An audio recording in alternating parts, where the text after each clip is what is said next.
பேருந்து நிலையம் ஒன்று கட்டியிருக்கிறாங்க. திருச்சி பேருந்து நிலையம். அதுக்கு பக்கத்தில் யாருடைய நிலம்னா அமைச்சருக்கு சொந்தமான 300 ஏக்கர் நிலம் இருக்குது.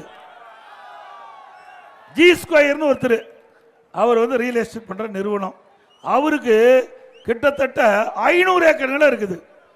அவருக்கு ஜி ஸ்கொயருக்கு திமுகவுடைய கடப்பார்வை, திமுக பினாமியா இருப்பதா தகவல். அப்படிப்பட்ட ஜி ஸ்கொயருக்கு அந்த பகுதியில் 500 ஏக்கர் நிலம், இந்த தொகுதியுடைய எம்எல்ஏ இருக்கிற அமைச்சருக்கு 300 ஏக்கர் நிலம். இவருடைய நிலத்துக்கு மதிப்பு வர வேண்டும் என்பதற்காக அங்க போய் பேருந்து நிலையம் கட்டிருக்காங்க. இப்படிப்பட்ட அரசாங்கம் தேவைங்களா? அதே போல நீங்க பார்த்தீங்கன்னா சிதம்பரம் செட்டியார் அன்னதான சத்திர ட்ரஸ்ட் 17 ஏக்கர்ல திரு நேருடைய சம்பந்தப்பட்டவர்கள் இந்த நிலத்தை இன்றைக்கு மிரட்டி வாங்குதா பேசப்படுது. சட்ட நீதியாக இதில் ஏதாவது தவறு இருந்தால் அதிமுக ஆட்சி வந்த பிறகு இதை மீட்டெடுக்கப்படும்.